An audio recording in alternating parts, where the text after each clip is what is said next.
Hello friends, இன்னைக்கு நம்ம பார்க்க போகிற படம் ரொம்பவே முக்கியமான படம். ஏன்னா பெண்களுக்கு எதிரான பாலியல் வன்கொடுமைகள் நம்ம நாட்டில் அதிகரிச்சுக்கிட்டே போயிட்டு இருக்கு. அது மட்டும் இல்லாமல் சின்ன குழந்தைகளை கூட விட்டு வைக்க மாட்டேங்கிறானுங்க. இன்னைக்கு நம்ம பார்க்க போகிற படம் அதை பற்றின ஒரு படம் தான். இந்த படத்தில் ஒரு பொண்ணை ஒரு குடும்பத்தில் உள்ள அப்பா 3 பசங்க சேர்ந்து ரேப் பண்ணுறானுங்க. அதுக்கு அந்த பசங்களோட அம்மாவும் உடந்தையா இருக்கா. இந்த படத்தை கண்டிப்பாக எல்லாரும் பாருங்க, ஸ்கிப் பண்ணாமல் பாருங்க. அப்போதான் இந்த படத்தோட கதை உங்களுக்கு புரியும். வாங்க நம்ம டைம் வேஸ்ட் பண்ணாமல் வீடியோக்குள்ளே போகலாம். நம்ம சேனலை இப்போ தான் ஸ்டார்ட் பண்ணிருக்கோம், அதனால நம்ம சேனலுக்கு சப்ஸ்கிரைப் பண்ணி வீடியோவை லைக் பண்ணுங்க. வாங்க நம்ம இப்போ வீடியோக்குள்ள போகலாம். படத்தோட ஸ்டார்டிங் சீன்ல நம்ம ஹீரோயினை கட்டுறாங்க. அவ கார்ல போயிட்டு இருக்கா. அவ ஒரு ஹோட்டல்ல வேலை செஞ்சுட்டு இருப்பா. நம்ம ஹீரோனுக்கு ஒரு பல நாள் ஆசை இருக்கு, அது எப்படியாவது ஒரு மாடல் ஆயிடணும் அப்படின்றதான் ஆசை. இப்ப நம்ம ஹீரோயின் வேலை பார்க்குற ஹோட்டல்ல ரெகுலர் கஸ்டமரா ஒருத்தி வருவா. அவ யாருன்னா இந்த மாடல்ஸ் எல்லாம் இருக்காங்கல்ல, அவங்கள விளம்பரத்துல நடிக்க வைக்கிறதுக்காண்டி ப்ரமோட் பண்ணுவா. அவகிட்ட நம்ம ஹீரோயின் எப்படியாவது என்ன ப்ரமோட் பண்ணுங்க அப்படின்னு சொல்லி கேட்டிருப்பா. நம்ம ஹீரோனோட ப்ரொஃபைலையும் அவகிட்ட காட்டியிருப்பா. அதுக்கு அவ சொல்றா, அதுக்கு அந்த மேனேஜர் சொல்றா, உன்னோட ப்ரொஃபைல்லாம் நல்லா தான் இருக்கு, ஆனா இது ரொம்ப விண்டேஜ் லுக்கா இருக்கு, அதனால நீ எனக்கு நியூ போட்டோஸ் எல்லாம் எடுத்து காட்டு, நான் கண்டிப்பா உனக்கு சான்ஸ் வாங்கி கொடுப்பேன் அப்படின்னு சொல்லிடுறா. இதை கேட்டோட நம்ம ஹீரோயினும் ரொம்பவே மன வருத்தத்துல கண்டிப்பா உங்களுக்கு நியூ போட்டோஸ் எடுத்து கொடுக்குறேன் அப்படின்னு சொல்லிடுறா. இவன் ஏன் வருத்தப்படுறா அப்படின்னா, நியூ போட்டோஸ் எடுக்கணும்னா ரொம்பவே செலவு பண்ணணும், ஆனா இவ்வளோ ஒரு மிடில் கிளாஸ் ஃபேமிலி, அதனாலதான் அவ வருத்தப்படுறா. இப்போ அவ வேலையை முடிச்சுட்டு கிளம்புற நேரத்துல அவ வேலை பார்க்குற ஹோட்டல்ல ஒரு நோட்டீஸ் போர்டு இருக்கு. அந்த நோட்டீஸ் போர்டு பத்தி சொல்லணும்னா, நம்ம ஊர்ல எல்லாம் ஹோட்டல்ல இந்த மாதிரி நோட்டீஸ் போர்டு எதுவுமே இருக்காது. ஆனா ஃபாரின் கண்ட்ரீஸ்ல ஒவ்வொரு ஹோட்டல்ஸ்லயும் நோட்டீஸ் போர்டு ஒன்று இருக்கும். ஏன் அப்படின்னா, அந்த நோட்டீஸ் போர்டுல ஏதாவது ஒரு ஈவெண்ட் நடக்குது, இல்ல அப்படின்னா ஏதாவது விளம்பரம் பண்றது, அப்புறம் யாராவது மிஸ் ஆயிருப்பாங்கல்ல, அவங்களோட போட்டோ போட்டு மிஸ்ஸிங் அப்படின்றத போடுறது, இந்த மாதிரி விஷயங்கள்லாம் அந்த நோட்டீஸ் போர்டுல இருக்கும். இப்போ ஃப்ரீ போட்டோகிராஃபி ஃபார் மாடலிங் அப்படின்றது அந்த நோட்டீஸ் போர்டுல இருக்கிறத பாக்குறா. அதை பார்த்த உடனே அதுல உள்ள கான்டாக்ட் நம்பரை எடுத்துட்டு போயிடுறா. இப்போ அவளோட அபார்ட்மெண்ட்டுக்கு போய் பாக்குறா. அவளோட போட்டோகிராஃபி எல்லாத்தையும் செக் பண்றா. அந்த மாடலிங் மேனேஜர் சொன்ன மாதிரி அவளோட போட்டோகிராஃபி எல்லாமே விண்டேஜ் ஸ்டைல்ல தான் இருக்கு. உடனே நம்ம ஹீரோயினும் அந்த ஃப்ரீ போட்டோகிராஃபி அப்படின்ற நோட்டீஸ்ல இருந்து கான்டாக்ட் நம்பர் எடுத்துட்டு வந்திருப்பாள்ல, அந்த நம்பருக்கு கால் பண்ணி பேசுறா. அவனுங்களும் ஃப்ரீ போட்டோகிராஃபி ஃபார் மாடலிங் அப்படின்றானுங்க. ஆமா, அதுக்கு தான் கால் பண்ணேன், என்ன வந்து ஃப்ரீ போட்டோகிராஃபி எடுத்து கொடுப்பீங்களா அப்படின்னு கேட்குறா. உடனே அவனுங்களும் ஓகே, நாங்கள் கண்டிப்பாக எடுத்துறோம், ஆனால் அதுக்கு முன்னாடி உங்களோட ஃபோட்டோ எனக்கு சென்ட் பண்ணணும், அதை பார்த்துட்டு தான் உங்களை எடுக்கலாமா இல்லையான்னு நான் சூஸ் பண்ணுவேன் அப்படின்றான். உடனே நம்ம ஹீரோயினும் ஒரு செல்ஃபி எடுத்து அவங்களுக்கு அனுப்புறா. அந்த ஃபோட்டோவை அவங்க பார்த்தோன்னே நம்ம ஹீரோயினுக்கு லொகேஷன் அனுப்பிடுறானுங்க, அந்த இடத்துக்கு வர சொல்லி. இப்போ பார்த்தீங்கன்னா நம்ம ஹீரோயினும் ரொம்பவே சந்தோஷத்தில் ரொம்பவே எக்ஸைட்டடாக அந்த இடத்துக்கு போறா ஃபோட்டோ எடுக்கிறதுக்காக. உள்ள நுழைஞ்சதுமே அங்கே ஆல்ரெடி ஒரு பொண்ணு அரையும் குறையமா ஃபோட்டோ எடுத்துக்கிட்டு இருக்கானுங்க. அதுக்கப்புறம் சைடில் பார்த்தா ஒருத்தன் தூங்கிக்கிட்டு இருக்கான். இப்போ நம்ம ஹீரோயின் பின்னாடி இருந்து ஒருத்தன் கூப்பிடுறான், உங்களுக்கு என்ன வேணும் அப்படின்னு கேட்கறான். அந்த வாய்ஸை கேட்ட உடனே நம்ம ஹீரோயின் பயந்து போயிடுறா. உடனே நம்ம ஹீரோயினும், என் பேரு கேட்டி, எனக்கு இன்னைக்கு 10 AM அப்பாயின்மெண்ட் கொடுத்திருந்தீங்க, அதனாலதான் நான் வந்திருக்கேன் அப்படின்னு சொல்றா. இந்த சுற்ற முடி தலையும் பேர் தான் ஜார்ஜ். உடனே அந்த ஜார்ஜ் இருந்துட்டு அந்த போட்டோ எடுத்துக்கிட்டு இருக்கான்ல அவனை கூப்பிடுறான். ஐவன், மிஸ் கேட்டி வந்திருக்காங்க அப்படின்னு சொல்றான். இந்த போட்டோ எடுத்துக்கிட்டு இருக்கான்ல அவன் பேர் தான் ஐவன். உடனே அந்த ஐவனும், எனக்கு நெக்ஸ்ட் அப்பாயின்மெண்ட் வந்துருச்சு, அதனால நீங்க கிளம்பலாம் அப்படின்னு சொல்லிட்டு அந்த ஆல்ரெடி போட்டோ எடுத்துட்டு இருப்பான்ல அந்த பொண்ணை அனுப்பி விட்டுறான். இப்போ நம்ம ஹீரோயின் கிட்ட அந்த ஐவன் சொல்றான், நீங்க போட்டோவை விட ரொம்பவே நேரில் அழகா இருக்கீங்க அப்படின்றான். அதுக்கப்புறம் வேற ஏதாவது ட்ரெஸ் கொண்டு வந்திருக்கீங்களா போட்டோ எடுக்கிறதுக்கு அப்படின்னு கேட்கறான். நம்ம ஹீரோயினும் அவ கொண்டு வந்த பேக்ல இருந்து 4-5 ட்ரெஸ் எடுத்து காட்டுறா. அதுல ஒரு ட்ரெஸ்ஸை மட்டும் சூஸ் பண்ணி இதை மாத்திட்டு வாங்க அப்படின்றான். இப்ப நம்ம ஹீரோயின் கேட்கறா, நான் எங்க வச்சு மாத்துறது அப்படின்னு கேட்கறான். அதுக்கு அந்த ஐவன் சொல்றான், நம்ம எல்லாருமே ப்ரொஃபஷனல்ஸ் தானே, நீங்க இங்கேயே மாத்துங்க அப்படின்றான். இதை கேட்ட உடனே நம்ம ஹீரோயின் திருதிருன்னு முழிக்கிறா. உடனே அந்த ஐவன் வந்துட்டு, நான் சும்மா ஜோக் பண்ணேன் அப்படின்னு சொல்லிட்டு பின்னாடி ஒரு ரூம் இருக்கு, அங்க போய் மாத்துங்க, ஜார்ஜ் உங்களை கூட்டிட்டு போவான் அப்படின்றான். இப்ப அந்த சைட்ல தூங்கிட்டு இருந்தால அவன் பேர் தான் நிக்கி. அவன் எந்திரிச்ச உடனே இங்க ஒரு பொண்ணு போட்டோ எடுத்திருந்தால அவளை எங்க அப்படின்னு கேட்கறான். அதுக்கு அந்த ஐவன், அவ எப்போ கிளம்பி போயிட்டா, நீ பேசாம தூங்கு அப்படின்னு சொல்லிடுறான். நம்ம ஹீரோயினும் ட்ரெஸ் எல்லாம் மாத்திட்டு வந்துடுறா. போட்டோ ஷூட்டும் ஸ்டார்ட் பண்ணிடுறானுங்க. இப்போ பாத்தீங்கன்னா அந்த ஐவன் வந்துட்டு போட்டோ ஷூட் ரொம்பவே நல்லா வந்திருக்கு, ஆனா கொஞ்சம் டிஃப்ரெண்டா எடுக்கணும் அப்படின்றான். உடனே நம்ம ஹீரோயினும், எந்த மாதிரி எடுக்கணும், வேற ட்ரெஸ் வேணா மாத்திட்டு வரட்டுமா அப்படின்னு கேட்கறா. ஆமா மாத்திட்டு வாங்க, ஆனா கொஞ்சம் சின்னதா இருக்கணும் ட்ரெஸ், அப்புறம் செக்ஸியா இருக்கணும் அப்படின்றான். உடனே நம்ம ஹீரோயினும், செக்ஸியானா எந்த மாதிரி புரியல, மேபி ட்ரெஸ் இல்லாமலையா அப்படின்னு கேட்கறா. உடனே அந்த ஐவனும், ஆமா அந்த மாதிரி தான் எதிர்பார்க்கிறேன் அப்படின்றான். இப்போ நம்ம ஹீரோயின் சுதாரிச்சுக்கிறா, இல்ல அந்த மாதிரிலாம் என்னால எடுக்க முடியாது, நான் ஒன்னும் ப்ளூ ஃபிலிம் ஆக்டர் கிடையாது அப்படின்றா. இப்போ அந்த ஐவன் சொல்றான், நீங்க தப்பா எடுத்துக்கிடாதீங்க, இந்த மாதிரி தான் எல்லாருமே இப்போ போட்டோ ஷூட் எடுக்கிறாங்க, இப்படி ஒரு போட்டோ ஷூட் எடுத்தாதான் உங்களோட ப்ரொஃபைல் வந்து இம்ப்ரெஷனா இருக்கும், நானும் எல்லாருக்குமே இந்த மாதிரி தான் எடுக்கிறேன், நீங்களும் அதே மாதிரி எடுங்க அப்படின்றான். உடனே நம்ம ஹீரோனும், என்னால அந்த மாதிரிலாம் எடுக்க முடியாது, அதுவும் இல்லாம நான் ஒன்னும் ப்ளூ ஃபிலிம் ஆக்டர் கிடையாது அப்படின்னு சொல்லிட்டு அந்த இடத்த விட்டு கிளம்பிடுறா. உடனே அவங்க இருக்கிற 3 பேரும் ரொம்பவே காண்டாயிடுறானுங்க. அதுல அந்த நிக்கின்றவன் வேஸ்ட் ஆஃப் டைம் அப்படின்னு சொல்றான். இப்போ உடனே நம்ம ஹீரோயின் வீட்டுக்கு வந்து ரொம்பவே சோகமா உட்காந்துருக்கா. அன்னைக்கு நாள் அப்படியே போயிடுது. இப்போ மறுநாள் காலையில யாரோ கதவு தட்டுற சத்தம் கேக்குது. நம்ம ஹீரோயினும் போய் யாருன்னு பாக்குறா. அந்த ஜார்ஜ்ன்றவன் வீட்டுக்கு வந்திருக்கான். நம்ம ஹீரோயின் இருந்துட்டு, நீ எதுக்கு இங்க வந்திருக்க அப்படின்னு சொல்லி கேக்குறா. அதுக்கு அந்த ஜார்ஜ் சொல்றான், உன்னோட போட்டோஸ் எல்லாம் கொண்டு வந்திருக்கேன் அப்படின்றான். உடனே நம்ம ஹீரோயின், எனக்கு இந்த போட்டோவே தேவை கிடையாது, நீ இங்க இருந்து கிளம்பு அப்படின்றா. இப்ப அந்த ஜார்ஜ் சொல்றான், நீங்க அப்படிலாம் சொல்லாதீங்க, நீங்க நேத்து கிளம்பும் போதே ரொம்ப சேடா கிளம்புனீங்க, அதனாலதான் இந்த பென்ட்ரைவ்ல போட்டோஸ் எல்லாம் ஏத்தி கொண்டு வந்திருக்கேன், இது உங்களுக்கு யூஸ்ஃபுல்லா இருக்கும் அப்படின்றான். நம்ம ஹீரோனும், இப்ப ரொம்ப தேங்க்ஸ், நீ முதல்ல இங்க இருந்து கிளம்பு அப்படின்னு சொல்றா. ஆனா அதுக்கு அவன் வந்துட்டு சொல்றான், நீங்க என்ன இப்படி ஒரு பிஹேவ் பண்றீங்க, நான் உங்களுக்கு ஹெல்ப் பண்றதுக்காண்டி இதை கொண்டு வந்திருக்கேன் அப்படின்றான். உடனே நம்ம ஹீரோயின் எப்ப சாமி நீங்க பண்ணதே போதும், நேத்து ரொம்ப ஓவரா தான் பண்ணீங்க, அதுலயே நான் ரொம்ப பயந்து போயிட்டேன், நீங்க முதல்ல இங்க இருந்து கிளம்பு அப்படின்னு சொல்லிட்டு அவனை அனுப்பி விட்டுறா. அப்படியே அன்னைக்கு நைட்டு எடுத்து அந்த ஜார்ஜ்ன்றவன் நம்ம ஹீரோயின் போட்டோவெல்லாம் லேப்டாப்ல வச்சு பாத்துட்டு இருக்கான். ரொம்பவே வெறி கொண்டு பாத்துட்டு இருக்கான். அப்படியே கட் பண்ண அதுக்கு அடுத்த சீன்ல நம்ம ஹீரோயினை காட்டுறாங்க. அவ குப்பையெல்லாம் கொட்டுறதுக்காண்டி அவளோட ரூம் ஓப்பன்லயே வச்சுட்டு எந்த ஒரு பதட்டமும் இல்லாம நிதானமா போய் குப்பையை தட்டிட்டு வரா. அப்படி வீட்டுக்குள்ள வந்தவ எல்லா லைட்ஸையும் ஆஃப் பண்ணிட்டு எல்லா டோரையும் க்ளோஸ் பண்ணிட்டு தூங்கிடுறா. இப்ப திடீர்னு பார்த்தா அவளுக்கு நடுசாமத்துல முழிப்பு தட்டுது. என்னன்னு பார்த்தா ஆப்போசிட்ல இருந்து அந்த ஜார்ஜ்ன்றவன் நம்ம ஹீரோயின் செல்போன்ல போட்டோ எடுத்துட்டு இருக்கான். இவன் எப்படி உள்ள வந்திருப்பான் அப்படின்னா நம்ம ஹீரோயின் குப்பையெல்லாம் தட்ட போகும்போது கதவு ஓப்பன்லயே வச்சிட்டு போயிருப்பா. அந்த டைம்ல இந்த பயப்புல உள்ள வந்திருப்பான். இப்ப ரொம்ப பயத்துல நம்ம ஹீரோயின் எந்திரிச்சிட்டா. டேய் புறம்போக்கு நீ எப்பறம் வீட்டுக்குள்ள வந்த அப்படின்னு சொல்லி கேக்குறா. உடனே அந்த ஜார்ஜ்ன்றவன் நீ ரொம்ப அழகா இருக்க, நீ ரொம்ப பியூட்டிஃபுல்லா இருக்க, நீ ரொம்ப நைஸா இருக்க, வா நம்ம ரெண்டு பேரும் பேசுவோம், உட்காந்து பேசுவோம் அப்படின்றான். அதுக்கு நம்ம ஹீரோயின் சொல்றா, டேய் ஏச்சா நீ முதல்ல வெளியில போகல அப்படின்னா நான் இங்க இருந்து ரொம்பவே சத்தமா கத்திடுவேன் அப்படின்றா. இப்ப இந்த ஜார்ஜ் சொல்றா, நீ ஏன் இப்படி பிஹேவ் பண்ற, நான் உங்ககிட்ட அந்த மாதிரி எதுவுமே பண்ணலையே, வா நம்ம உட்காந்து பேசுவோம் அப்படின்னு சொல்றான். இப்படி யாரு என்னன்னு தெரியாதவன் நடுச்சாமத்துல நம்ம வீட்டுக்குள்ள உட்காந்து இருந்தானா யாருதான் உட்காந்து பேசுவா. நம்ம ஹீரோயின் ரொம்ப பயத்துல ஒரு எலக்ட்ரிக் கன் எடுத்து அவனோட முகத்திலே ஷூட் பண்ணிடுறான். அதுல அவனுக்கு பயங்கரமா ஷாக் அடிச்சிடுது. இப்போ உடனே நம்ம ஹீரோயின் அங்கிருந்து தப்பிச்சு போகிறதுக்கு பாக்குறா. வெளியில போறதுக்காக கதவெல்லாம் திறந்து வெளியில ஓடிடுறா. ஆனா அந்த டைம்ல கரெக்டா ஜார்ஜ் வந்து அவளை பிடிச்சு தூக்கிட்டு போயிடுறான். ஆனா அப்படி போகும்போது நம்ம ஹீரோயின் பயங்கரமா கத்திடுறா. இப்ப அந்த சத்தத்தை கேட்டு பக்கத்து வீட்டுக்காரன் முழிச்சிடுறான். அவனுக்கு என்ன நடக்குதுன்னே தெரியல, ஏதோ பிரச்சனைன்னு புரிஞ்சுக்கிறான். இப்ப இந்த ஜார்ஜ் நம்ம ஹீரோயினை பயங்கரமா வாய மூடுன்னு சொல்லி அவன் தலையை பிடிச்சு தரையிலே அடிக்கிறான். இப்படி ரொம்பவே அடிபட்டுருது. அதனால நம்ம ஹீரோயின் அரை மயக்கத்துல இருக்கா. இப்போ உடனே அந்த ஜார்ஜ் அங்கிருந்து லைட் லேம்போட வயர் எடுத்து நம்ம ஹீரோயினோட காலையும் கையும் கட்டிடுறான். இப்ப அந்த பக்கத்து வீட்டுக்காரன் வீட்டுக்கு வந்து கதவை தட்டுறான். என்னாச்சு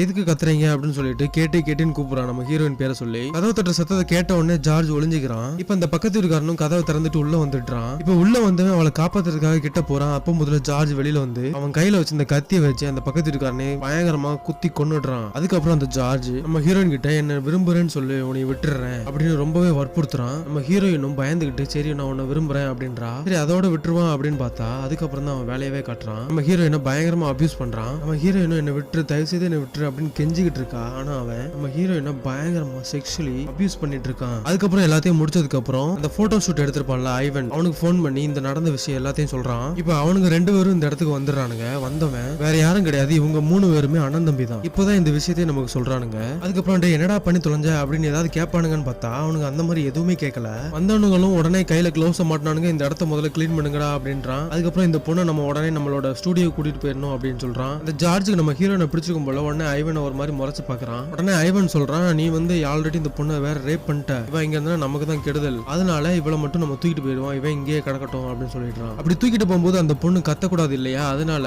போதை மருந்தை எடுத்து அந்த பொண்ணோட வாயிலே போட்டுறானுங்க. நம்ம ஹீரோயினும் பயங்கரமா போராடுறா வாயை திறக்க மாட்டேன்னு. ஆனா அதையும் தாண்டி இவனுங்க வாயில எப்படி தட்டிடுறானுங்க. அதுக்கப்புறம் நம்ம ஹீரோனுக்கும் அப்படியே போதை ஏறிடுது. அப்படியே அரை மயக்கத்துல இருக்கா. இவனுங்க நம்ம ஹீரோயினை ஒரு பெட்டியில போட்டு அடைச்சிருக்கானுங்க போல. அதை தூக்கிட்டு எங்கேயோ போறானுங்க. அப்படியே அழுங்குது குழுங்குது. நம்ம ஹீரோயினுக்கு எங்க இருக்கோம் ஏது இருக்கும்னு தெரியல, ஒரே அரை மயக்கத்துல தான் இருக்கா. இப்ப நம்ம ஹீரோயின் அப்படியே போதை தெளிஞ்சு கண்ணை திறந்து பாக்குறா. நம்ம ஹீரோயின் எவனும் பயங்கரமா ரேப் பண்ணிட்டு இருக்கான். அந்த பொண்ணோட கையில அப்படியே பயங்கரமா சங்கிலி எல்லாம் போட்டு கெட்டி வச்சிருக்கானுங்க. அவளும் சுத்தி முத்தி பாக்குறா, இது என்ன மாதிரி இடம் அப்படின்னு தெரிஞ்சுக்கிறதுக்கு ட்ரை பண்றா. அவளால முடியல, அந்த அரை மயக்கத்துல இன்னும் இருக்கா. இப்பதான் அவளை செக்ஷுவலி அபியூஸ் பண்ணிட்டு இருக்கிறது யாருன்னு காட்டுறானுங்க. அந்த நிக்கின்னு ஒருத்தர் பண்ணல அவன் தான். நம்ம ஹீரோயினும் பயங்கரமா கத்துறா, நிறுத்து தயவு செய்து நிறுத்து, என்னால தாங்க முடியல அப்படின்னு சொல்லிட்டு பயங்கரமா அழுகுறா. ஆனா நம்ம ஹீரோயின் சொல்றது எதுவுமே அவன் கேட்கல. அவளை பயங்கரமா செக்ஷுவலி அபியூஸ் பண்ணிட்டே தான் இருக்கான். இவ கத்துற சத்தத்துல அந்த ஜார்ஜ்ன்றவன் ஓடி வந்து பாக்குறான். அந்த நிக்கி இப்படி பண்றதை பார்த்த உடனே அவனை பிடிச்சு தூர தள்ளி விட்டு அப்படி எல்லாம் பண்ணாத அப்படின்றான். இனிமே இவளை வச்சு என்ன பண்ண போற அப்படின்னு சொல்லிட்டு அந்த ஜார்ஜ் கிட்ட சண்டை போடுறான். இப்ப நம்ம ஹீரோயின் கிட்ட வந்து இவ்வளவு நடந்ததுக்கு அப்புறமும் இன்னும் நீ ஃப்ரெஷ்ஷாவே இருக்கே அப்படின்னு சொல்லி நம்ம ஹீரோயினை அப்படியே சில வார்த்தைகள்லாம் சொல்லி திட்டிட்டு இருக்கான். அதுக்கப்புறம் நம்ம ஹீரோயின் எனக்கு ரொம்ப தண்ணி தாங்க எடுக்குது, எனக்கு தண்ணி கொடுங்க அப்படின்னு கெஞ்சிரா.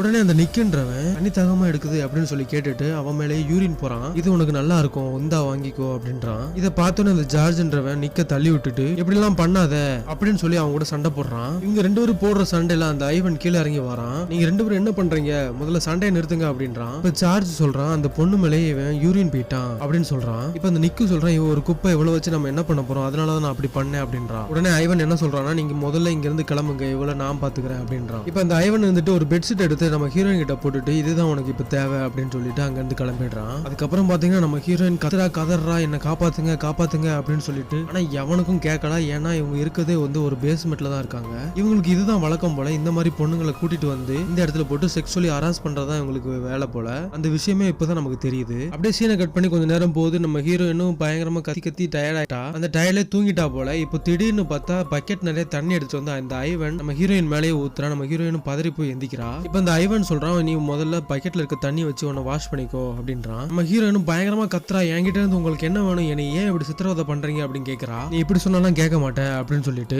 ஒரு போதை மாத்திரை எடுத்துட்டு வந்து இவங்க ரெண்டு பேரும் சேர்ந்து நம்ம ஹீரோயின் வாயில போட்டு வலுக்கட்டாயமா சாப்பிட வச்சுறானுங்க. அதுக்கப்புறம் காமன் நேரத்துல நீ மயக்கமாயிடுவ, அப்புறமா நாங்க திரும்பி வரோம் அப்படின்னு சொல்லிட்டு இவனுக்கு ரெண்டு பேரும் அங்க இருந்து கிளம்பிடுறானுங்க. ஆனா அந்த ஜார்ஜ் இருந்துட்டு அவ பக்கத்துல வந்து அவன் மேல அந்த தண்ணியை தொடச்சு விட்டுட்டு, கவலைப்படாத, நான் உனக்கு ட்ரெஸ் எல்லாம் கொண்டுட்டு வரேன், உனக்கு தண்ணி எடுத்துட்டு வரேன் அப்படின்னு சொல்லிட்டு அங்க இருந்து கிளம்புறான். அவன் போனதுக்கு அப்புறம் நம்ம ஹீரோயின் என்ன நினைச்சான்னு தெரியல, வாய்க்குள்ள கையை விட்டுட்டு அந்த மாத்திரை கீழே துப்பிடுறா. இப்ப அந்த ஜார்ஜ் திரும்ப வரான். அவன் சொன்ன மாதிரி அவன் கையில ஷூ அப்புறம் ட்ரெஸ் எல்லாத்தையும் கொண்டு வந்திருக்கான். வந்தவன் நம்ம ஹீரோயின் மயங்கிருப்பான்னு நினைச்சு அவ கையில இருந்த விலங்கெல்லாம் அவுத்துட்டு அந்த ட்ரெஸ்ஸை போட்டு விடுறான். அதுக்கப்புறம் அந்த ஜார்ஜ் அந்த ஷூவை மாட்டி விடுறதுக்காண்டி போறான். இப்ப நம்ம ஹீரோயின் அங்க இருந்து ஸ்டீல் பக்கெட் எடுத்து அவனை அடிச்சு போட்டுட்டு அங்க இருந்து தப்பிச்சு போயிடுறா. அப்படி வெளியில போன நம்ம ஹீரோயின் தலை தெறிக்க ஓடுறா. அங்க இருந்த மக்கள் எல்லாம் பார்த்து எனக்கு ஹெல்ப் பண்ணுங்க கேக்குறா. ஆனா இவ பேசுற பாசை யாருக்குமே புரியல. இப்ப சுத்தி முத்தி பாக்குற, என்னடா இது இங்கிலீஷ் எழுத்து மாதிரி இல்லையே, வேற ஏதோ எழுத்து மாதிரி இருக்கே அப்படின்னு நோட் பண்றா. பார்த்தா அவ இருக்கிற இடம் ரஷ்யா. அங்க இருக்கிறவங்க எல்லாம் ரஷ்யன் லாங்குவேஜ் மட்டும் தான் பேசுறாங்க. நம்ம ஹீரோயின் பேசுற இங்கிலீஷ் யாருக்குமே புரியல. இப்ப அந்த இடத்துக்கு வந்து ஒரு போலீஸ்காரன் நம்ம ஹீரோயின் அங்க இருந்து கூட்டிட்டு போறான். நீங்க சேஃபா இருக்கீங்க, கவலைப்படாதீங்க அப்படின்னு சொல்லி கூட்டிட்டு போறான். நம்ம ஹீரோயின் அவன்கிட்ட கம்ப்ளைண்ட் பண்ணிட்டு இருக்கா, என்ன ரேப் பண்ணி இங்க கூட்டிட்டு வந்துட்டானுங்க, நான் எங்க இருக்கேன்னு எனக்கு தெரியல அப்படின்னு சொல்லிட்டு இருக்கா. அந்த போலீஸ்காரன் நம்ம ஹீரோயின் கிட்ட நீ எங்க இருந்த அப்படின்னு சொல்லி கேக்குறான். அதுக்கு நம்ம ஹீரோயின் சொல்றா, நான் இருந்த இடம் நியூயார்க், அங்கதான் என்ன ரேப் பண்ணானுங்க, நான் இந்த ஊருக்கு எப்படி வந்தேன்னு எனக்கு தெரியல, தயவுசெய்து என்னை காப்பாத்துங்க அப்படின்னு சொல்லிட்டு அந்த போலீஸ்காரன் கிட்ட புலம்புறா. இப்ப அப்படியே சீனை கட் பண்றானுங்க. அந்த நிக்கின்றவன் கீழே வந்து பக்கம் பார்த்தா ஜார்ஜ் மயங்கி கிடக்குறான். இதை பார்த்தோன்னே இவான் கீழே வா முதல்ல அப்படின்னு சொல்லி கூப்பிடுறான். இப்ப மறுபடியும் அந்த இடத்துல சீனை கட் பண்ணி நம்ம ஹீரோயினை காட்டுறாங்க. நம்ம ஹீரோயின் அந்த போலீஸ்காரன் என்கொயரி பண்ணிட்டு இருக்கான். இப்ப திடீர்னு அந்த இடத்துக்கு ஒரு லேடி போலீஸ் வரா. வந்தவன் இவனோட ஹையர் ஆபீசர் போல. அந்த போலீஸ்காரனை கூப்பிட்டு எங்களுக்கு 2 காஃபி எடுத்துட்டு வா அப்படின்னு சொல்லி அங்க இருந்து அனுப்பி விடுறா. அதுக்கப்புறம் அவகிட்ட பேசி, கவலைப்படாத, நான் உன்னை பாத்துக்கிறேன், உன்னை இங்க இருந்து அனுப்பி விடுறேன், உன்னோட இடத்துக்கே உன்னை அனுப்புறேன் அப்படின்னு சொல்லி அந்த பொண்ணுக்கு நம்பிக்கை கொடுத்து யுஎஸ் எம்பசிக்கு கூட்டிட்டு போறேன் அப்படின்னு அவளோட கார்ல கூட்டிட்டு போறா. இப்ப போற வழியில அந்த போலீஸ்காரி நம்ம ஹீரோயின் கிட்ட பேச்சு கொடுத்துட்டே வரா. ஆனா நம்ம ஹீரோயின் சொல்றா, முதல்ல என்ன யுஎஸ் எம்பசி கூட்டிட்டு போங்க, அதுக்கப்புறம் நான் என்னனாலும் பேசுறேன் அப்படின்றா. ஆனா அதுக்கு அந்த போலீஸ்காரி சொல்றா, உன்னோட நிலைமை முதல்ல பாரு, இப்ப நீ சேஃபா தானே இருக்க, ஏன் பயப்படுற, நான் உன்னை கண்டிப்பா யுஎஸ் எம்பசி கூட்டிட்டு போறேன், ஆனா அதுக்கு முன்னாடி அது பக்கத்துல தான் என்னோட வீடு இருக்கு, அங்க போய் நீ ஃப்ரெஷ் அப் ஆகு, அதுக்கப்புறம் உன்னை கூட்டிட்டு போறேன் அப்படின்றா. நம்ம ஹீரோயினும் வேற வழி இல்லாம சரி இவ்வளவு சொல்றாளே நம்ம கேட்போம் அப்படின்னு சொல்லி கேக்குறா. இப்படி போனவ அந்த வீட்டுக்குள்ள கூட்டிட்டு போய் பேஸ்மெண்ட் கூட்டிட்டு போறா. அவளுக்கு மைல்டா டவுட்டும் வருது. இப்ப நம்ம ஹீரோயின் கதவை திறந்து பார்த்தா அவளை அடைச்சு வச்சிருந்த அதே இடத்துக்கு கூட்டிட்டு வந்திருப்பா. இந்த போலீஸ்காரி யாருன்னு இப்பதான் நமக்கு சொல்றாங்க. இந்த 3 பேருக்கு அம்மா தான் இவா. என் குடும்பத்தை அசிங்கப்படுத்த பாக்குறியா அப்படின்னு கேட்டு அந்த போலீஸ்காரி அவளை அடிச்சிட்டு அங்கிருந்து கிளம்பி போயிடுறா. இப்ப அந்த ஐவன் நம்ம ஹீரோயினை அடிச்சு அந்த இடத்துல மறுபடியும் கட்டி போட்டுறான். இப்ப பார்த்தா தடிமாடு மாதிரி ஒருத்தன் வரான். யாருன்னு பார்த்தா இந்த 3 பேருக்கும் அப்பா தான் அவன். வந்தவன் கையில ஒரு எலக்ட்ரிக் ஷாக் கொடுக்கற ஒரு மிஷின் ஒண்ணு வச்சிருக்கான். அதை வச்சு நம்ம ஹீரோயினை பயங்கரமா டார்ச்சர் பண்றான். இப்ப அந்த தடியை நம்ம ஹீரோயின் கிட்ட நான் உன்னை இப்ப செக்ஷுவலி அபியூஸ் பண்ண போறேன் அப்படின்னு சொல்லிட்டு அந்த மிஷினால ஷாக் கொடுத்துட்டே பேசுறான். இப்ப அப்படியே சீனை கட் பண்ணி அதுக்கு அடுத்த சைடுல நம்ம ஹீரோயினை அந்த தடியை பயங்கரமா செக்ஷுவலி அபியூஸ் பண்ணிட்டு வெளியில வரான். அப்ப சொல்றான், நான் எல்லாத்தையும் முடிச்சிட்டேன் அப்படின்னு சொல்லிட்டு அவங்க பசங்க கிட்ட நைஸ் கேர்ள் அப்படின்னு சொல்றான். இப்ப அந்த ஐவன் நம்ம ஹீரோயினை வந்து பாக்குறான். நம்ம ஹீரோயினை இப்ப காட்டுறாங்க. அவ பயங்கரமா ரத்த வெள்ளத்துல கிடக்கா. நம்ம ஹீரோயின் கிட்ட போய் பேசுறான், கவலைப்படாத, நான் உன்னை எதுவும் பண்ண மாட்டேன், ஏன்னா நீ இப்ப அழகா இல்ல, ஏன் அப்படின்னா நிக்கி வேற உன்னை ரேப் பண்ணிருக்கான், அவனை எனக்கு சுத்தமா பிடிக்காது, அவன் தொட்டதை நான் தொட மாட்டேன் அப்படின்றான். உடனே நம்ம ஹீரோயின் அவன் கண்ணத்திலே அடிச்சிடுறா. நீ என்னையே அடிக்க அப்படின்னு சொல்லிட்டு நம்ம ஹீரோயினை பயங்கரமா முகத்திலே குத்துறான். அப்படியே கட் பண்ணி அதுக்கு அடுத்த சீன்ல பெரிய குழி தோண்டிட்டு இருக்கானுங்க. அது பக்கத்திலே பெரிய பாக்ஸ் ஒன்னு இருக்கு. அதுக்குள்ள நம்ம ஹீரோயினை போட்டு புதைக்க போறானுங்க போல. இப்பதான் நம்ம ஹீரோயினோட முகத்தை காட்டுறானுங்க. பார்த்தா அடிச்சு கொடுமைப்படுத்தி முகத்தையே சிதைச்சு வச்சிருப்பானுங்க. ஐவன் நம்ம ஹீரோயின் முகத்துக்கிட்ட வந்து, நியூயார்க்ல போட்டோ ஷூட் எடுக்கும்போது நீ மட்டும் ட்ரெஸ்ஸை கழட்டிட்டு போட்டோ எடுக்க ஒத்துக்கிட்டு இருந்த அப்படின்னா இந்த நிலைமை உனக்கு வந்திருக்காது அப்படின்னு சொல்லிட்டு நம்ம ஹீரோயினை அந்த பெட்டியில போட்டு பூட்டிடுறானுங்க. அதுவும் எப்படி, அவ போட்டு இந்த ட்ரெஸ்ஸையும் கழட்டிட்டு அவளை நியூடாவே அந்த பெட்டியில போட்டு போட்டுறானுங்க. இனிமே உனக்கு இந்த ட்ரெஸ் எதுக்கு அப்படின்னு சொல்லி ரொம்பவே கொடுமைப்படுத்துறானுங்க. இப்ப நம்ம ஹீரோயினையும் பாக்ஸ்ல போட்டு மூடி அவங்க தோண்டி வச்சிருந்த அந்த குழிக்குள்ள இறக்கி உயிரோடவே புதைச்சிடுறானுங்க. அதுக்கப்புறம் நம்ம ஹீரோயினை காட்டுறாங்க. அவ அந்த இருட்டு பாக்ஸ்குள்ள இருந்துட்டு கதறா, கடவுளே என்னை காப்பாத்துங்க, என்னை காப்பாத்துங்க, நான் இந்த மாதிரி சாக கூடாது, உங்களை கெஞ்சி கேக்குறேன் அப்படின்னு கடவுள்கிட்ட பிரேயர் பண்றா. இப்ப நம்ம ஹீரோயின் பேசினது கடவுளுக்கு கேட்டுருச்சோ என்னமோ, உடனே அந்த இடத்துல நிலநடுக்க மாதிரி வந்துருது. அவளை புதைச்சு வச்சிருந்த இடத்துக்கு கீழே ஒரு அண்டர் கிரவுண்ட் இருக்கு போல. அந்த இடத்துல உள்ள சீலிங் உடைஞ்சு நம்ம ஹீரோயின் கீழே விழுந்துடுறா. இப்ப அங்க இருந்து தடுத்தட மாதிரி எந்திரிச்சு அந்த இடத்த சுத்தி தேடி பாக்குறா. அங்க ஒரு இடத்துல தண்ணி சொட்டிக்கிட்டு இருக்கு. அங்க போய் தண்ணி குடிச்சு அவளோட தாகத்தை தீர்த்துக்கிறா. இப்ப பயங்கரமா ஹெல்ப் பண்ணுங்க, யாராவது இருந்தா எனக்கு ஹெல்ப் பண்ணுங்கன்னு கதறா. அந்த இடத்துல ஒரு சின்ன சவுண்ட் கூட கேட்கல. அந்த இடத்த பாத்தீங்கன்னா மெட்ரோ ட்ரெயினுக்காண்டி தோண்டி இருப்பாங்க போல. இப்ப யூஸ் பண்ணாம கிடக்குது. நம்ம ஹீரோனை பாத்தீங்கன்னா அந்த இடத்துல இருக்க பழைய ட்ரெஸ் எல்லாம் எடுத்து போட்டுக்கிறா. இப்ப ஏதோ ஒரு சவுண்ட் கேக்குது. என்னன்னு பார்த்தா அந்த இடத்துல ஒரு புறா வந்து கீழே விழுந்து கிடக்கும். அது பறக்க முடியாம தத்தளிச்சிட்டு இருக்கும். உடனே அந்த புறாவை பிடிச்சு அதை நெருப்புல காட்டி சாப்பிட ஆரம்பிச்சிடுறா. இப்ப கொஞ்சம் உடம்புல தெம்பு வந்த உடனே நம்ம ஹீரோயின் அந்த இடத்த ஃபுல்லாவே சுத்தி தேடி பாக்குறா. அப்ப திடீர்னு அவளுக்கு ஏதோ ஒரு பாட்டு சத்தம் கேக்குது. என்னன்னு பார்த்தா ஒரு சர்ச்சில இருந்து பாட்டு போற சத்தம் கேக்குது. இவளும் போய் ஒரு டோரை ஓபன் பண்ணி பாக்குறா. பார்த்தா அது வந்து சர்ச்சுக்கு போற வழியா இருக்கும். அந்த இடத்துக்கு மேல கரெக்டா ஒரு சர்ச் இருக்கு. உடனே அந்த சர்ச்சுக்குள்ள போய் அந்த ஃபாதர் தங்குறதுக்காண்டி இடம் இருக்கும்ல, அங்க போய் அந்த ஃபாதர் சாப்பிட வச்சிருந்த சாப்பாடெல்லாம் எடுத்துட்டு அங்க இருந்து ஓடிடுறா. இப்ப அந்த ஃபாதருக்கு ஏதோ சத்தம் கேக்குதுன்னு இவரும் வந்து பாக்குறாரு. பார்த்தா அங்க இருந்த சாப்பாடெல்லாம் கீழே சிந்தி கிடக்குது. இவரும் வெளில வந்து பாக்காரு. பார்த்தா அந்த இடத்துல இருந்து கீழே அந்த அண்டர் கிரவுண்ட் போகுதுல, அந்த இடத்தோட டோர் ஓபன் ஆகி கிடக்குது. உடனே இவரும் புரிஞ்சுக்கிறாரு யாரோ வந்துட்டு போயிருக்காங்கன்னு. அப்படியே சீனை கட் பண்ணா மறுபடியும் நம்ம ஹீரோனை கட்டுறாங்க. அவ வேற ஒரு இடத்துல அண்டர் கிரவுண்ட் வழியா போய் இந்த மெட்ரோ ட்ரெயின் வேலை எல்லாம் நடந்துகிட்டு இருக்கு. அந்த இடத்துல ஒர்க்கர்ஸ் எல்லாம் பாத்துட்டு இருக்கா ஒளிஞ்சிருந்து. அப்படியே அங்க இருந்து ஒரு டார்ச் லைட்டையும் திருடிட்டு வந்துடுறா. இப்ப மறுபடியும் நம்ம ஹீரோயின் திருடுன அதே சர்ச்சை காட்டுறாங்க. அந்த இடத்துல நம்ம ஹீரோயின் இருட்டுக்குள்ள இருந்துட்டு எல்லா பொருளையும் எடுத்து ஒரு டேபிள் மேல வச்சிருக்கா. இப்ப திடீர்னு அந்த இடத்துக்கு ஃபாதரும் வந்துறாரு. இப்ப அவர் கேக்குறாரு, நீ தான் சாப்பாடெல்லாம் திருடிட்டு போறியா அப்படின்னு கேக்குறாரு. நம்ம ஹீரோயினும் என்கிட்ட வராத அப்படின்னு சொல்லி மிரட்டுறா. உடனே அந்த ஃபாதர் இருந்துட்டு ரொம்பவே பெருந்தன்மையா, உனக்கு என்ன பிரச்சனை, என்னாச்சு ஏதாச்சுன்னு சொல்லு, நான் பார்த்த ஒரு அமெரிக்கன் மாதிரி இருக்க, நான் வேணா உனக்கு ஹெல்ப் பண்றேன் அப்படின்றாரு. இப்ப நம்ம ஹீரோயினும் எதுவுமே சொல்ல தயாரா இல்ல. அதை புரிஞ்சுக்கிட்ட அந்த ஃபாதரும், சரி போ, எல்லா பொருளையும் எடுத்துட்டு போ, எனக்கு ஏதாவது ஹெல்ப் வேணும்னா என்கிட்ட வந்து கேளு அப்படின்னு சொல்றாரு. நம்ம ஹீரோயினும் பயந்துட்டு அந்த பொருள் எல்லாத்தையும் எடுத்துட்டு ஓடிடுறா. அதுக்கு அடுத்த சீன்ல அந்த அண்டர் கிரவுண்ட நம்ம ஹீரோயின் பக்காவா மனப்பாடம் பண்ணி வச்சிடறா. இப்ப அந்த ஜார்ஜை காட்டுறாங்க. அவன் காஃபி கடையில வந்துட்டு காஃபி குடிச்சிட்டு இருக்கான். அந்த டைம்ல நம்ம ஹீரோயின் போறதை பாத்துறான். உடனே அவளை ஃபாலோ பண்ணி போயிட்டு இருக்கான். அவங்கள பழி வாங்கணும்னு தான் நம்ம ஹீரோயின் இப்படி ஒரு பிளான் பண்ணிருப்பா. அப்படியே ஃபாலோ பண்ணிட்டே போயிட்டு அந்த அண்டர் கிரவுண்டுக்குள்ள நம்ம ஹீரோயின் போறதை பாத்துறான். உடனே இவனும் பின்னாடியே போய் நம்ம ஹீரோயின் பேரை சொல்லி கூப்பிட்டுட்டே இருக்கான். நம்ம ஹீரோயினை தேடி உள்ள போயிட்டே இருக்கும்போது நம்ம ஹீரோயின் ஒரு கயிறை அவனோட கழுத்துல போட்டு அப்படியே இறுக்கிடுறா.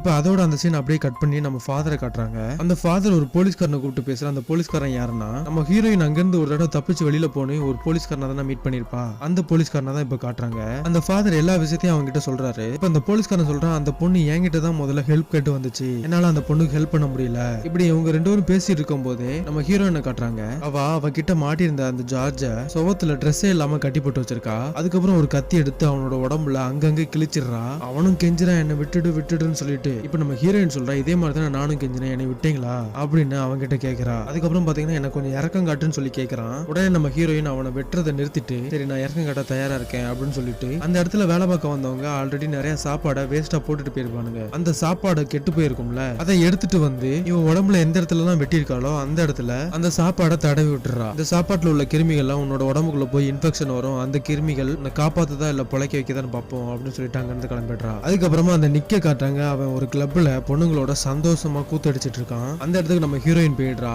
இவன் போதை மாத்திரை எல்லாம் எடுத்துட்டு ரொம்பவே போதையில இருப்பான். நம்ம ஹீரோயினை தூரத்துல இருந்து பார்த்த உடனே அவ பின்னாடியே போறான். இப்ப நம்ம ஹீரோயின் ஒரு பாத்ரூம் குள்ள நுழைஞ்சிடறா. இவனும் பயங்கர போதையில உள்ள போறான். அவன் உள்ள நுழைஞ்ச உடனே நம்ம ஹீரோயின் அவனை போட்டு அடிச்சு, அங்க இருந்த டாய்லெட் பயங்கரமான மோசமான கண்டிஷன்ல இருக்கு, கிளீனே பண்ண மாட்டாங்க போல. அதுக்குள்ள இவன் தலைய முக்கிய சாவடிச்சிடறா. இப்ப ரெண்டு பேரோட கதை முடிஞ்சிச்சு. இன்னும் ரெண்டு பேர் தான் இருக்கானுங்க. அதுக்கு அடுத்த சீன்ல அந்த சர்ச்சை காட்டுறாங்க. அந்த சர்ச்சில் இந்த 3 பேரோட அப்பா இருக்கான்ல, அவன் அந்த சர்ச்சில் தான் நிக்கிறான். இப்ப தூரத்துல நம்ம ஹீரோயின் நிக்கிறத பார்த்துட்டு ரொம்பவே பயத்துல அவ பின்னாடியே ஃபாலோ பண்ணி போறான். நம்ம ஹீரோயினும் அந்த அண்டர் கிரவுண்டுக்குள்ள தான் போயிருப்பா. இந்த தடியனும் அவ பின்னாடியே ஃபாலோ பண்ணி போறான். இப்ப நம்ம ஹீரோயின் பெரிய கல் எடுத்து அந்த தடியை மண்டையில அடிச்சு அவனை மயக்கமாக்கிடுறா. இப்ப அவன் கண்ணை முழிச்சு பாக்குறான். அவனை ஒரு ஸ்டீல் கட்டில்ல நம்ம ஹீரோயின் கட்டி போட்டு வச்சிருக்கா. அப்புறமா நம்ம ஹீரோயினை எப்படி எல்லாம் டார்ச்சர் பண்ணாலும் அதே மாதிரி எலக்ட்ரிக் ஷாக் கொடுத்து தடியனையும் அணுவா டார்ச்சர் பண்றா. இப்போ ஒரு கட்டத்துல ஷாக் ட்ரீட்மெண்ட் கொடுத்து நம்ம ஹீரோனுக்கு போர் அடிச்சிருது. உடனே ஒரு பெரிய வயர் எடுத்து அவன் வாய்க்குள்ளே விட்டு ஹை வோல்டேஜ் அந்த வயர்லயே கனெக்ட் பண்ணிடுறா. இப்ப சுவிட்சை ஆன் பண்ணிடுறா. அந்த தடியன் அப்படியே கருகி போயிடுறான். இப்ப அடுத்த சீன்ல இந்த 3 பேரோட அம்மாவை காட்டுறாங்க.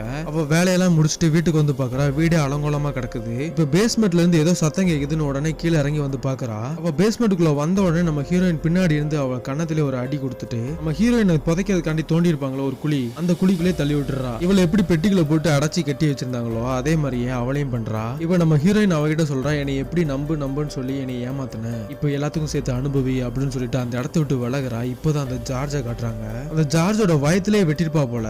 அது மட்டும் இல்லாம அந்த கெட்டு போன சாப்பாடை வேற அந்த வயித்துல தடவிட்டு இருக்கா.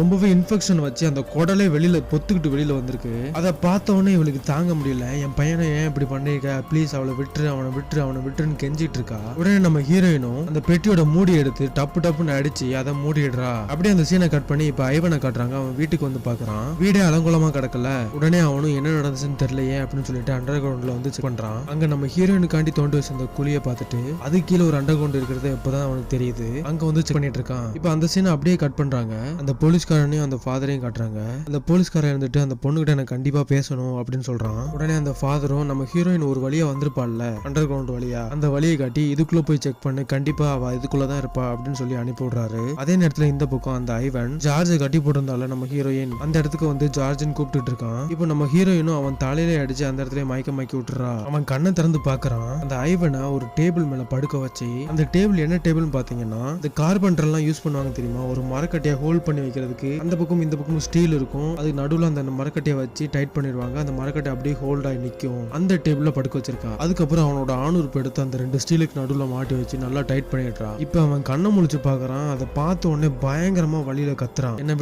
விட்டுடுன்னு சொல்லி நம்ம ஹீரோயின் கிட்ட கெஞ்சிட்டு இருக்கான். இந்த விஷயம் எல்லாத்தையும் இவங்களோட அம்மாவும் பார்த்துட்டு இருக்கா. அதுக்கப்புறம் நம்ம ஹீரோயின் அந்த ஜார்ஜ் கிட்ட போய் அவன் வாயில வச்சிருந்த துணியை எடுத்து விடுறா. அவன் பயங்கரமா வாமிட் பண்ணிட்டு அப்படியே அவங்க அம்மா முன்னாடியே துடிச்சு இறந்து போயிடுறான். இதை பார்த்து அவங்க அம்மா பயங்கரமா கதறி அழுகுறா. இப்போ நம்ம ஹீரோயின் அந்த ஐவன் கிட்ட வந்து அந்த ஸ்டீல கொஞ்சம் கொஞ்சமா டைட் பண்றா. அவனோட ஆணுறுப்பு அப்படியே நசுங்குது. அவனும் பயங்கரமா வழியில கத்துறான், அப்படியே துடிக்கிறான். ப்ளீஸ் என்ன விட்டுன்னு சொல்லி கெஞ்சிட்டு இருக்கான். ஆனா நம்ம ஹீரோயின் கொஞ்சம் கூட இறக்கம் காட்டல. அதை மேலும் டைட் பண்ணி அந்த இடத்துலயே அவன் இறந்து போயிடுறான். அந்த இடத்துக்கு அந்த போலீஸ்காரனும் இப்போ உள்ள வந்துடுறான். வந்தவன் துப்பாக்கி நீட்டி இனிமே எதுவுமே பண்ணாத, அசையாத, உன்னை சுற்றுவேன் அப்படின்னு சொல்லி மிரட்டுறான். உனக்கு நான் ஹெல்ப் பண்றேன், அவங்கள விடுற அப்படின்னு சொல்றான். இப்போ இந்த ஐவன் செத்துட்டான்னு நினைச்சா திடீர்னு இருந்துச்சு நம்ம ஹீரோயினோட கழுத்துல கயிறை போட்டு இருக்கிறான். இப்போ இந்த போலீஸ்காரனும் அவளை விடுன்னு சொல்றான். ஆனா அந்த ஐவன் கேட்கறாப்ல இல்ல. உடனே அந்த போலீஸ்காரன் அந்த ஐவனோட நெத்திலே சுட்டுறான். இப்போ அந்த பெட்டிக்குள்ள வந்து சத்தம் கேக்குது. என்னன்னு இந்த போலீஸ்காரன் போய் திறந்து பாக்குறான். பார்த்தா அவனோட சீனியர் ஆபீசர் தான் இருப்பா. இந்த குடும்பத்துல இந்த பொம்பளைய மட்டும் தான் அவ உயிரோட விட்டுருப்பா. அந்த போலீஸ்காரன் அப்படியே நம்ம ஹீரோயினை விட்டுருப்பான் போல. அவளை இப்ப US எம்பசி முன்னாடி நிக்கிற மாதிரி காட்டுறாங்க. இதோட இந்த படத்தையும் முடிக்கிறாங்க. இந்த படம் உங்களுக்கு பிடிச்சா நம்ம சேனலுக்கு லைக் பண்ணி சப்ஸ்கிரைப் பண்ணுங்க. வேற ஒரு நல்ல படத்தோட சீக்கிரம் சந்திக்கலாம்.